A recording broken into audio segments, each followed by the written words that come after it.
여러분, 그 복음서에 나오는 예수님의 이야기는 크게 세 가지 카테고리로 분류됩니다. 첫 번째는 설교입니다. 천국이 가까웠다, 회개하라, 이런 설교의 말씀, 그것이죠. 두 번째는 가르침입니다. 심령이 가난한 자는 복이 있나니 천국이 저희 것이며, 저 유명한 산상수훈이 그런 것일 겁니다. 하지만 제가 가장 좋아하는 예수님의 말씀들은 뭐니 해도 그 이야기의 형식으로 되어 있는 것들입니다. 강단에서 이런 설교나 또는 여러분 칠판을 갖다 놓고 하는 어떤 강의가 아니라 저 교회 마당에 어딘가 또는 우리가 맥도날드에 이렇게 같이 어울려 앉아서 격이 없이 하는 그런 이야기들 말입니다. 예수님 당시라면 어쩌면 갈릴리 바닷가의 호젓한 한 구석에서 또는 길거리를 이렇게 걷다가 밀밭 사이로 이렇게 바람과 밀들의 손을 이렇게 느낌을 손으로 느끼면서 격이 없게 제자들과 사람들과 또는 시장 저작거리 어디인가 그 사랑하는 사람들과 어울려서 앉아서 예수님이 먹기를 좋아하고 마시기를 탐한다 이런 비판을 들으실 만큼 그런 곳에 앉아서 격이 없이 이야기하는 그런 이야기들 말입니다. 여러분 생각해 보세요. 이 설교는요 질문을 허용하지 않습니다. 여러분, 저는 여태까지 수없이 많은 설교를 해봤지만 설교들 중에 누군가가 목사님 잠깐만요 하고 질문하는 분을 만나지 못했습니다. 또 그러나 이야기는요 어느 때든지 끼어들 수 있어요. 그렇죠? 저와 여러분이 이렇게 대화하다가 근데 목사님, 근데 집사님 이러면서 바로 끼어들 수 있습니다. 열려있는 거죠. 그게 바로 이야기의 형식입니다. 특별히 비유인데요, 비유는 결국 우리들의 이야기이지만 등장인물이 바뀌어 있잖아요. 그러면 슬쩍 다른 누군가 이야기인 양 등장인물을 바꾸는 거죠. 이번 주간에 우리 LA 한인타운에서 총회를 3일 동안 했습니다. 그런데 여러분, 이번엔 하루 종일 목사님들도 한 호텔에다 모아놓지 않고 세 군데로 나눠놨거든요. 그러니까 사람들이 잘 모이질 못해요. 그리고 하루 종일 회의만 하니까 밤이면 이 한인타운이 난리가 난 겁니다. 그러니까 호텔 근처에 있는 야식집, 팥빙수집, 커피숍 이런 데 가면 어디든지 우리 교회 교단의 목사님들, 장로님들로 북적북적 됐습니다. 저희 지방에도 질 수 없잖아요. 그래서 제 기억으로는 야식 천국인가 이런 데를 갔어요. 그래서 제가 기억합니다. 조개탕, 또 순대볶음, 파전, 또 하나 족발 이런 거 시켜놓고 목사님들 한 10대 명이 앉아서 밤새도록 이야기꽃을 피웠습니다. 이야기를 하다 보면 여러분 제가 이야기에 빠질 수 없잖아요. 근데 먹을 거 이렇게 보다 보니까 계란이 나와갖고 계란 이야기를 하나 해드렸어요. 제가 여러분과 한번 해드렸잖아요. 왜 목사님 은퇴하기 전날 사모님이랑 참 수고했다 그랬더니 사모님 잠깐만 기다리시라고 그래서 밖에 나와서 바구니에 계란 5개 이렇게 가져와서 이게 뭐요? 그랬더니 목사님 목회하는데 내가 남편 설교 듣다 졸고 졸릴 때면 계란 하나씩 사서 모았다고.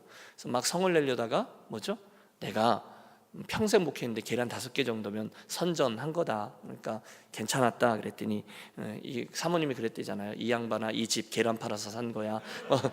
그랬던 이야기 말입니다. 그 얘기를 했는데 여러분 이 정도가 아니에요. 목사님들은 박장대소를 합니다. 왜 그렇죠? 본인들 이야기거든요. 다 자기들 이야기로 들리고 자기 사모님 이야기로 들리거든요. 그게 비유입니다. 이번에 우리가 금요 저녁 기도회 때 시리즈로 살피려고 하는 게 누가복음 9장에서 19장에 나오는 이 비유들이거든요. 배경을 먼저 좀 살피죠. 누가복음에 나오는 이 몇 개의 비유들은요 좀 특이한 상황에서 주어졌습니다. 예수님이 주로 북쪽 갈릴리 지방에서 요단강이 있고 밑에 사해바다가 있고 그 옆에 예루살렘이 있는데 주로 갈릴리 지역에서 사역을 하다가 제일 마지막으로 남쪽 예루살렘으로 여정을 떠날 때였습니다. 보통의 유대인들이 다니는 길은 요단강을 건너서, 그러니까 여러분들이 볼 때는 이쪽으로 건너서 요단강 동편 쪽으로 내려와서 다시 요단강을 건너서 예루살렘을 갔어요. 왜냐하면 가운데 사마리아 지역이 있었거든요. 유대인들은 사마리아 지역을 별로 다니지 않았습니다. 이 길은 걸어서 한 사흘에서 닷새 정도 걸리는 여정이었고요, 예수님의 마지막 발걸음이었습니다.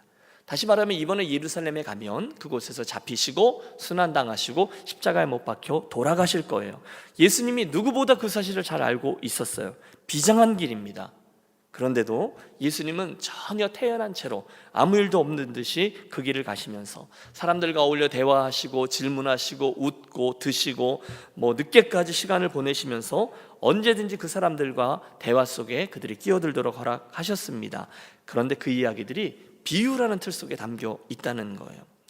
우리에게 친숙한 비유들이 다 여기 나옵니다. 오늘 우리가 선한 사마리아인의 비유 살필 거고요, 다음 시간에는 친구를 위해서 떡을 구하는 비유, 또 우리가 잘 아는 어리석은 부자 비유, 또 잃은 양의 비유, 탕자의 비유, 불의한 청지기 비유, 부자와 나사로 비유 등등 이 흥미진진한 이야기들이 이번 시리즈 설교의 텍스트들입니다. 여러분 재미있겠죠? 네. 특별히 여러분 맨날 들어도 헷갈리는 게 불의한 청지기 비유 같은 건 잘 이해가 안 되시잖아요. 주인의 것 막 팔아서 사람들에게 나눠줬는데 주인이 그 사람 칭찬하고 막 이랬던 이야기 말입니다. 그런 이야기를 좀 나누도록 하겠습니다. 그 과정 속에 사랑하는 여러분, 그 스토리 속에 여러분이 좀 들어오셔서 그 현장에 여러분이 계신 거다 생각하고 이야기를 들어보세요. 아니, 예수님 말고 그 안에, 그 예수님의 이야기 속에 있는 비유 속에 나오는 등장인물이다 생각하고 예수님과 예수님의 무리들, 그리고 또 성령님, 그리고 저와 여러분이 함께 움직이다가 그 예수님 이야기 속으로 들어간다 생각하며 이야기를 대해 보십시오. 드디어 예수님의 첫 번째 이야기가 시작되는데요, 따라해 주세요. 선한 사마리아인의 비유. 이것도 따라하십시오. 가서 너도 이같이 하라. 예, 여러분 이야기니까요. 혹시 넥타이 하신 분은 아니 계시네요. 좀 편안한 태도로 이 이야기 속으로 들어와 주십시오. 이렇게 시작돼요. 어떤 율법 교사가 일어나 예수를 시험하여 선생님, 내가 무엇을 하여 영생을 얻으리까? 이렇게 이야기가 시작되죠. 누군지는 이름이 나오지 않지만 율법 교사였습니다. 율법을 가르치는 학자죠. 그가 함께 여행하던 무리들 가운데 갑자기 나타나서 예수님을 시험합니다. 선생님, 영생을 얻으려면 내가 무엇을 해야 합니까? 여러분, 저가 분위기 파악을 여러분이 하셔야 돼요. 왜냐하면 저가 시험하여 가로되 이렇게 됐어요. 저가 시험하여 이르되. 일단 동기가 선하지 않아요. 그 사람이 시험하려고 했다는 건 답을 모르기 때문에 한 질문이 아닌 거죠.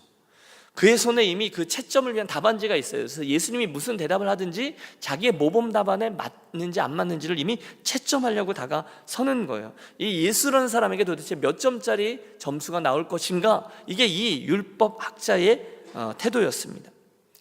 하지만 여러분, 상대를 잘못 골랐죠. 우리 예수님입니다. 그가 의도했던 대로 반응하지 않으시고 오히려 그의 질문에 또 다른 질문으로 대답하십니다. 여러분 26절을 봐주세요. 예수께서 이르시되 율법에 뭐라고 기록되었으며 내가 어떻게 읽느냐? 아이고, 여러분 질문에 대한 답이 오지 않고 또 다른 질문으로 답이 돌아왔습니다. 허를 찔린 거예요. 그래서 이 율법 교사가 잠시 당황했지만 그도 나름대로 경력이 있었든지 정색을 하고 대답합니다. 27절 대답하여 이르되 내 마음을 다하며 목숨을 다하며 힘을 다하며 뜻을 다하여 주 너희 하나님을 사랑하고 또한 내 이웃을 내 자신과 같이 사랑하라 하였나이다. 여러분 지금 분위기가 바뀌었어요. 그가 질문하고 예수님이 대답해서 채점하는 게 아니라 거꾸로 됐죠. 예수님이 질문하고 그가 대답을 하고 예수님이 채점하십니다. 내 대답이 옳도다. 이를 행하라. 그러면 살리라. 여러분 얘기는 이렇게 끝날 수 있었습니다. 하지만 율법교사가 씩씩대며 다시금 도전합니다. 29절 여러분 한번 보실까요? 같이 읽죠. 29절입니다. 그 사람이 자기를 옳게 보이려고 예수께 여짜오되 그러면 내 이웃이 누구니까? 여러분 저희 심기가 불편했던 게 틀림없어요. 이게 뭐야? 내가 이렇게 순순히 물러설 수 없지? 그러면서 한 단계 더 심도 깊은 질문을 던집니다. 그러면 내 이웃이 누굽니까? 그러면 내 이웃이 누굽니까? 여러분 이 질문은 여간 곤란한 질문이 아닙니다. 제가 여러분께 여쭈어도 여러분 대답하기 쉽지 않을 겁니다. 어쩌면 이 질문을 던지면서 이 율법학자가, 이 율법교사가 회심의 미소를 지었을지 몰라요. 당신 이제 제대로 걸렸어. 아 그래요? 그러면 내 이웃은 누굽니까? 그때 우리 주님에게서 나온 대답이 오늘 우리가 함께 읽은 본문 저 유명한 선한 사마리아인의 비유라는 거예요. 예수님의 이야기를 여러분 한번 들어보세요. 예루살렘에서 여리고로 여행하는 사람이 있었습니다. 가는 길에 그는 강도들로부터 습격을 당했어요. 강도들은 그의 옷을 빼앗고 두들겨 패고 절반은 죽은 상태로 두고 떠났죠. 다행히도 한 제사장이 같은 길을 지나가고 있었지만 쓰러진 그 사람을 보자 방향을 틀어 반대편으로 도망갑니다. 그 다음은 경건한 레위 사람이 등장했지만 그도 마찬가지로 다친 사람을 외면했죠. 마침 그 길을 여행하던 한 사마리아인이 그에게 다가갑니다. 그의 상태를 본 사마리아인은 치근한 마음이 들어서 상처를 소독하고 붕대로 감아서 응급처치를 해주고 자기 나귀의 저를 태우고는 여관으로 데리고 가 평안히 묵을 수 있게 해줍니다. 다음날 아침 그는 동전 2닙, 은하 2개를 꺼내서 여관 주인에게 주면서 말합니다. 이 사람을 잘 돌봐주시오. 돈이 더 들면 내 앞으로 달아놓으시오. 내가 돌아오는 길에 갚겠소. 그 이야기를 마치시면서 예수님이 37절에서 율법 교사에게 묻습니다. 내 생각에는 이 세 사람 중에 누가 강도 만난 자의 이웃이 되겠느냐? 그가 대답합니다. 자비를 베푼 자니이다. 예수께서 이르시되 가서 너도 이와 같이 하라 하시니라. 여러분, 이렇게 이제 이야기가 끝나는 거예요. 여러분, 당시 예수님의 이야기를 듣고 있던 이들은요, 대부분 유대인들이었습니다. 그렇죠? 예수님과 유대인들이었어요. 그러니까 그들은요, 지금 마음이 편안하지 않아요. 이 스토리를 듣는데 얼굴을 찡그리는 일도 있었을 거예요. 예수님과 시선을 잘 마주치지 않습니다. 왜냐하면 그들이 지금 사마리아 한가운데를 통과하면서 내려가고 있거든요.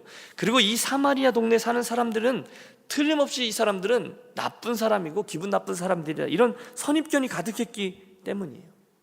우리 알듯이 유대인과 사마리아인들은 원래 한 핏줄이었습니다. 그런데 남북 왕조의 끝자락에 북이스라엘은 아수르에 끌려가고 남유다는 바벨론에게 끌려가거든요. 그런데 북이스라엘이 아수르에 끌려갈 때 아수르의 정책이 뭐냐면 이곳에 사람들의 뿌리를 없애자, 반역하지 못하도록. 그래서 이곳에 살던 이들을 딴 데로 보내고 딴 데서 살고 있던 다른 민족들을 이 땅으로 보내서 살게 했어요. 자연히 북이스라엘의 사마리아라는 지역이 혼혈인들이 태어나게 되었죠. 그들의 민족의 뿌리를 약하게 해서 반란을 막으려 한 겁니다. 그 결과 북왕국에 뚝했던 이 사마리아는 혈통적으로 또 종교적으로 순수한 유대인의 피를 잃어버리게끔 되었습니다. 자연히 유대인들이 그들을 멸시해요.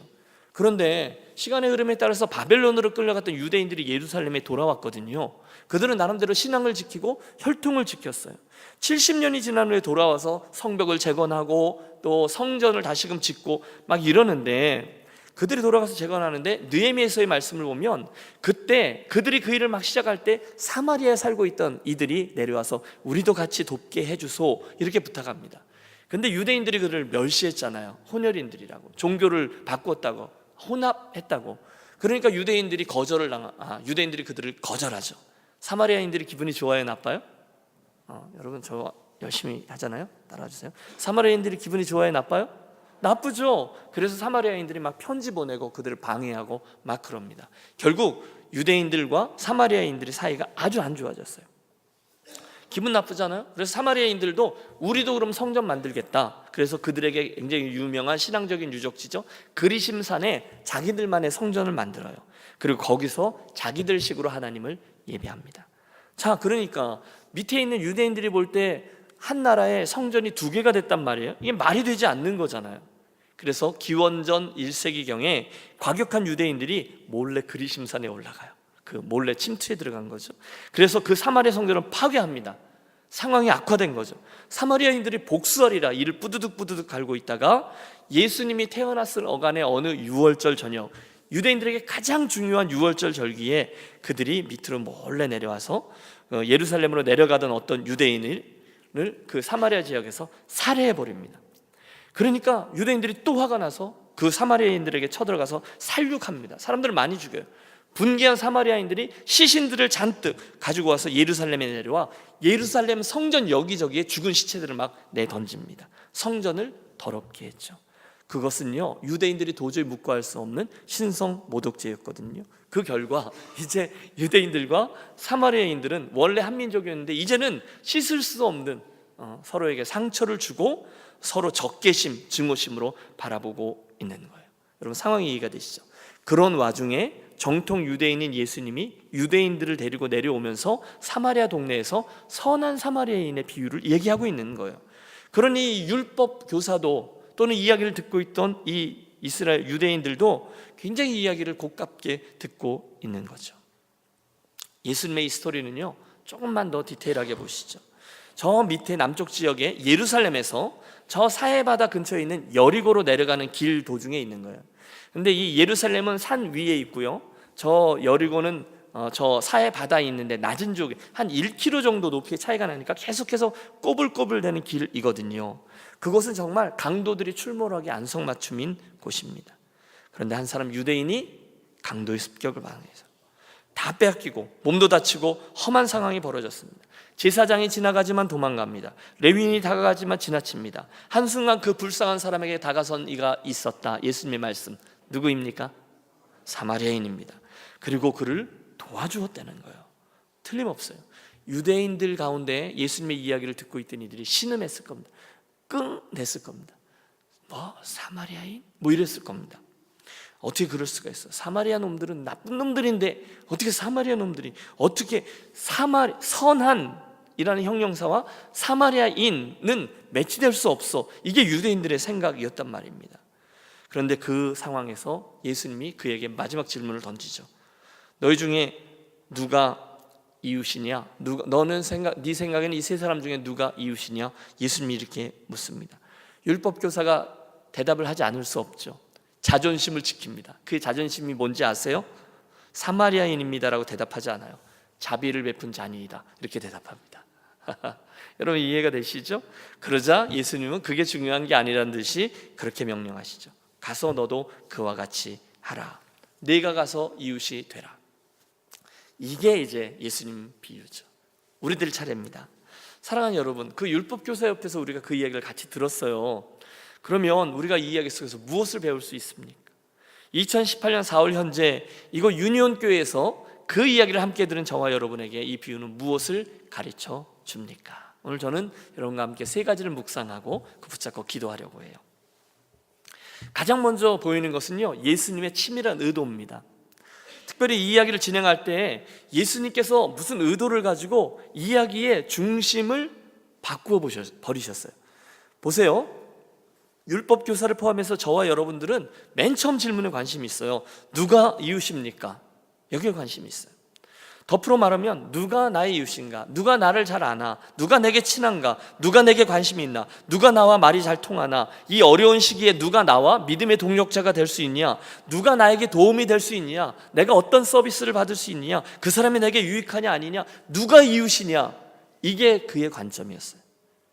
그런데 예수님의 관점은 중심 이동이 일어났습니다. 누가 내게 이웃이냐가 아니라 내가 가서 그런 이웃이 되라 이렇게 말씀하십니다.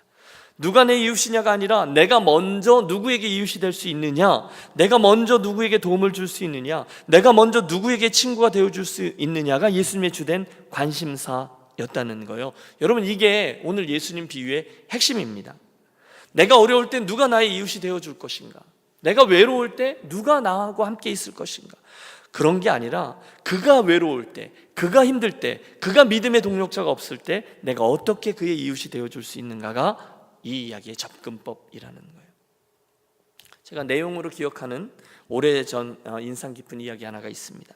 예일 대학이었는지 하버드 대학이었는지 기억이 잘 안 나는데 오래전에 그 학교에서 공부하는 가난한 학생들에게 매달 학교가 장학금, 체크를 나눠주곤 했대요. 그러면 그곳에 식비하고 책값이 들어있다는 거죠.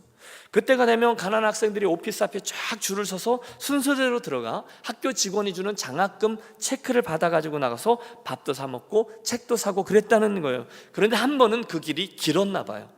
한참을 그렇게 줄을 서고 있던 학생들이 짜증이 난 거예요. 궁시렁궁시렁 대다가 학교가 이러면 안 되지, 학생들을 이렇게 대우하면 안 되지, 학교 시스템을 어떻게 이렇게 만들 수 있어, 막 그러다가 갑자기 저 뒤에서 한 학생이 소리를 지르더라는 거예요. 빨리빨리 좀 해, 빨리 내 돈 내놓으란 말이야, 이렇게 얘기를 하더라는 거예요.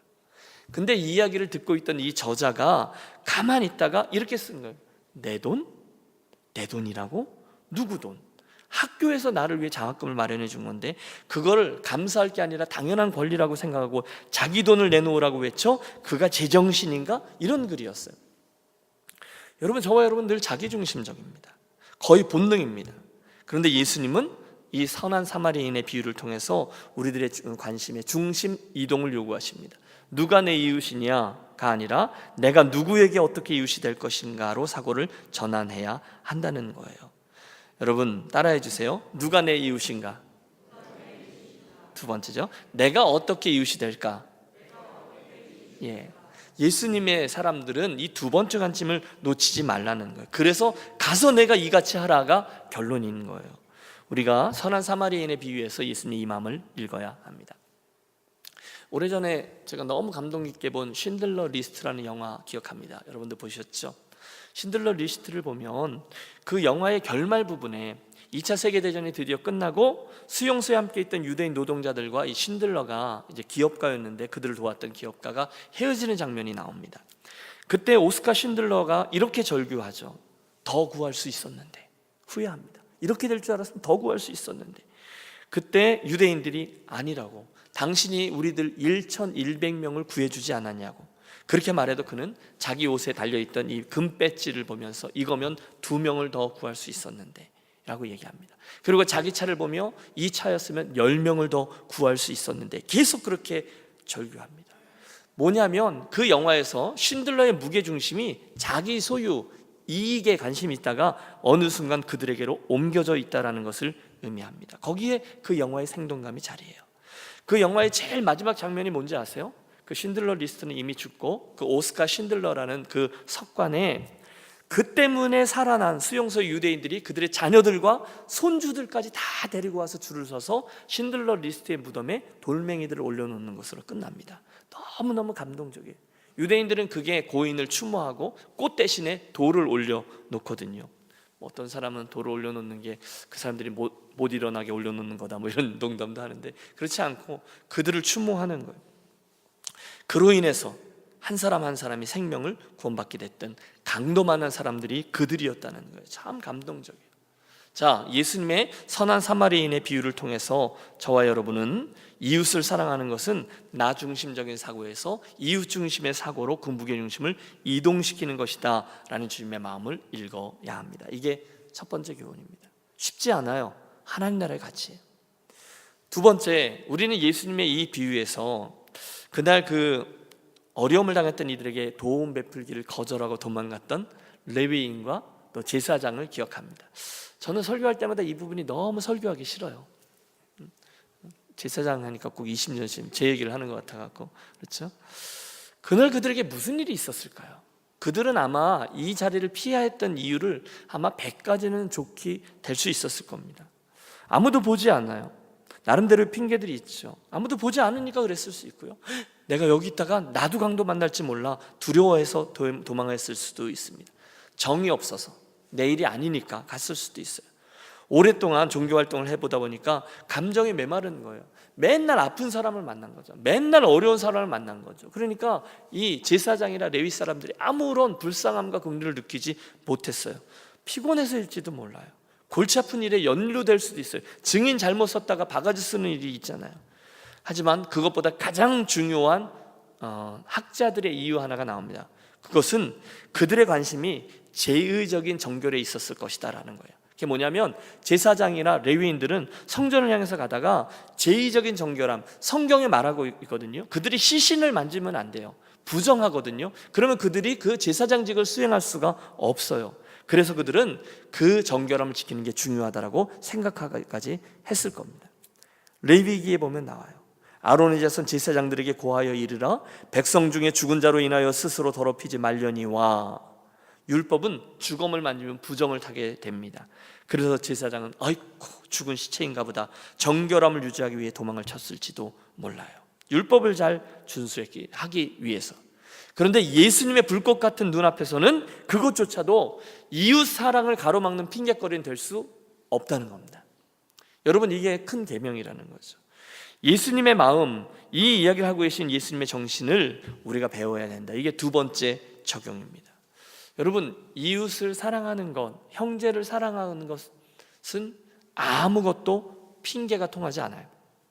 심지어 저와 여러분 예수님께 제사를 드린다든지 예수님께 예배를 드린다든지 봉사를 한다든지 라는 것을 핑계로 누군가를 사랑하고 그를 돕는 일은 결코 방해받아서는 안 된다는 것입니다.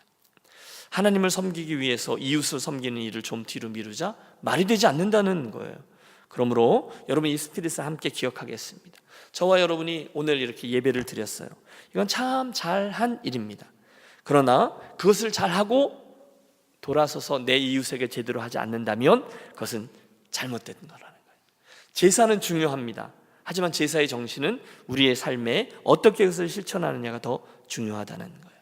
그러므로 여러분 함께 기억하겠습니다. 오늘 예배 때 은혜 받았습니다가 중요하지 않아요. 그 예배를 통해서 변화된 내가 이제 어떻게 사는가, 거기에 달려있는 거죠.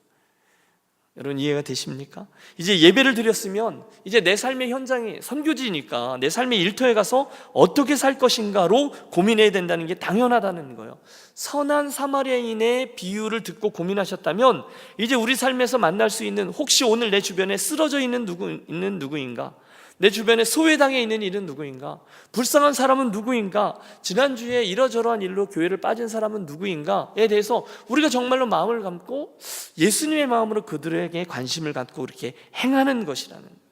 주님에겐 그게 더 중요해요. 내가 원하는 것은 제사가 아니라 긍휼이니라. 너희의 무수한 재물이 내게 무엇이 유익하뇨? 나는 수양의 번제와 살진 짐승의 기름에 배불렀고 나는 수송아지나 어린 양이나 수염소의 피를 기뻐하지 아니하노라. 그게 의미 없다는 게 아니에요. 더 중요한 게 있다는 거예요. 사랑하는 여러분, 신앙생활이 무엇일까요? 신앙생활이 무엇일까요? 저는 쉽게 설명하면 교회 밖에서 자라는 거라고 믿습니다. 이게 굉장히 어렵죠. 그러나 잘 생각해 보세요. 한번 따라해 주십시오. 신앙생활은 교회 밖에서 자라는 것입니다. 네, 삶에서 자라는 게 예수 잘 믿는 거예요. 여러분, 주일날 예수를 잘 못 믿는 분은 별로 없습니다. 그렇죠?